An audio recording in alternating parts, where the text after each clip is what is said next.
Você vê espírito? Com qual frequência você vê espírito? Qual é a sensação de ver, de conversar com o espírito mesmo?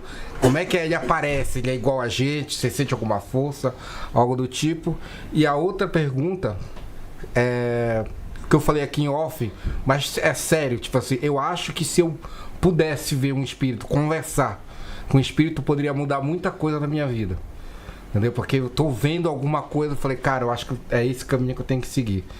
E aí talvez para o médio seja até mais fácil muitas coisas, porque ele tem a certeza de algo que a gente não tem.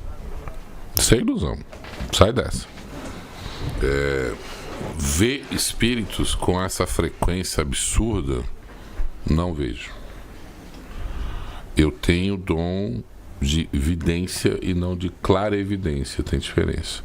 A clarevidência é quando a pessoa enxerga o espírito como nós estamos aqui e ele tem esse diálogo direto. Pô, vem através de sonho? Oi? Vem através de sonho essas evidências, não? Não. Muitas das vezes eu tô trabalhando, tô no terreiro, alguma coisa parecida. Eu recebo a informação e aí ele nem sempre materializa, às vezes materializa. Então às vezes eu enxergo passando ou aquele vulto, ou aquela névoa, o espectro mesmo. Mas eu sei quem veio, quem chegou. Eu consigo perceber a energia e aí eu consigo entender, identificar. Tá? A fala do espírito normalmente é mental, tá? Muitas das vezes na voz que eu escuto literal do espírito. E ou é aviso, ou é direcionamento. Já aconteceu muito de eu estar em casa ou no terreiro firmando uma situação, o espírito falar, fulano está precisando. E aí eu ligar e falar, o que está acontecendo aí? Pronto. No dia que eu fiquei internado, foi em 2022, eu quase morri de Covid. E eu tive uma anemia muito profunda. Eu tive ferritina, não, a hemoglobina chegou a 5 ou 6. Então era baixa ferritina, baixo ferro. Para você ter ideia, o normal é 14. Né? Então você tem que ter o nível, minha chegou a 6. Então eu fui internado direto, fazer transfusão de sangue e tudo mais. Mas eu não tinha noção de nada. Para mim era uma grande brincadeira que estava acontecendo ali. Então eu sentava lá, o meu corpo estava debilitado, mas o meu mental estava tão tranquilo que eu não sentia o corpo debilitado. Então minha esposa desesperada, ela olhava na frente, bom, o ápice da pandemia, aquela coisa, né? Corpo tudo quanto é lado, aquela coisa maluca dentro do hospital. Ela me internando. Eu cheguei na salinha de medicamento.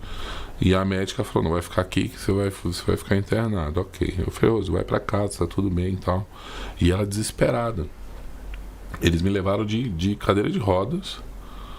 Eu entrei numa sala, a médica falou, você já fez transfusão de sangue? Eu falei, não. Ainda brinquei com ela, falei, bom, então vai fazer. Eu não lembro de assinar o nome nas fichas lá. Subi. Quando eu subi pra sala, isso foi no domingo. Segunda, terça-feira. Terça-feira eu acordei no meio da madrugada e falei, tá acontecendo alguma coisa. E eu fiquei com o celular, mandei mensagem pra minha esposa. O que tá acontecendo? Não, Deus, não tá acontecendo nada. Aconteceu sim. Não tá acontecendo nada. Pode falar. Eu insisti com ela 3 vezes. Meu sogro tinha falecido naquela noite. Na madrugada que eu chamei ela, ele tinha falecido. Ela não sabia ainda? Não, ela já sabia. Eu estava isolado no hospital. Eu não recebi informação de ninguém. Sim. Ninguém podia me visitar. Covid. Era Você já estava consciente, com o celular na mão. Não, eu estava de boa. De boa, né? Transfusão, cacete A4, aquele... Oxigênio, eu tava né? com oxigênio, eu não cheguei a entubar, mas eu usei aquele cateteróxido horroroso. É mesmo? Até o último nível de oxigênio, que rasgava aqui por dentro, cara, era horrível. Eu só tive noção do quanto eu estava debilitado quando a enfermeira falou, seu Deide, tomar banho. Eu falei, tá maluco? Eu vou tomar banho. Não pode, você não pode sair. Eu falei, não, eu vou. Eles colocaram o cilindro para eu poder ir até o banheiro. Ela me acompanhou. A hora que eu abri o chuveiro, eu cambaleei. Então eu tomei banho apoiado na parede. Aí eu tive noção do quanto o meu corpo estava debilitado. E lá no hospital eu via a molecada pulando de cama em cama, assim. Espíritos. Então eu tinha noção de que ficava aquela coisa. Mas era só flecha, assim, não era. E aí aquela risaiada no ouvido, né? E aí, como eu brinquei da outra vez aqui que eu tenho uma quadrilha, eu não tenho uma falange, eu falei, gente, vamos parar de bagunça, porque aqui não dá, não. Deixa eu descansar, ainda brinquei desse jeito com eles. Mas essas que foram dois momentos recentes, bem marcantes. Você ficou com medo quando você tava no banheiro? Falando, putz, acho que eu vou, hein? Não, em momento algum eu tive medo da morte naquele período. Momento algum, eu tava muito tranquilo.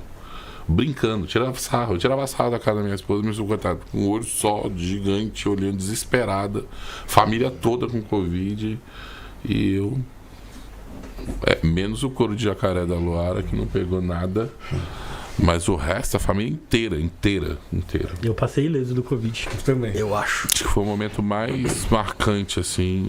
E quando eu tive crise de pânico, eu lembro perfeitamente disso. Eu também estava em Minas, recuperando, não teve jeito, tive um surto, uma crise de pressão alta, mas eu estava num movimento muito louco, assim, trabalho, terreiro, uma coisa muito alucinante, e aí minha pressão deu um pico, mas eu já tomava o medicamento.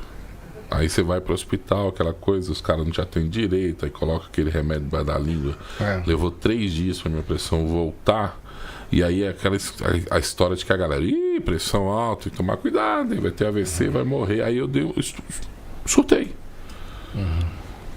Eu me recolhi, fui para Minas, passei com o psiquiatra, o caramba 4 e tal. Quando eu cheguei em Minas, que aí eu tive uma crise de pânico, que é essa que você dá aquela coisa que você fala, pô, eu preciso sair. Sentei na sala da minha mãe e falava, cara, eu não aguento mais. E aí respirei fundo, eu senti a pessoa sentando do meu lado aqui. Aí ela falava, não aguenta mais? Quem pôs pra dentro foi você tira. Eu vou estar do seu lado, mas o problema é seu, não é meu. E era Mulambo, que é a pombageira que eu trabalho. Isso foi nítido. Então, se eu falar pra você que eu vi ela entrando, não. Eu percebi alguém sentar e aí a voz falava, não aguenta? Aguenta. Você colocou pra dentro, você tira. Eu tô do seu lado, mas isso é seu, não é meu.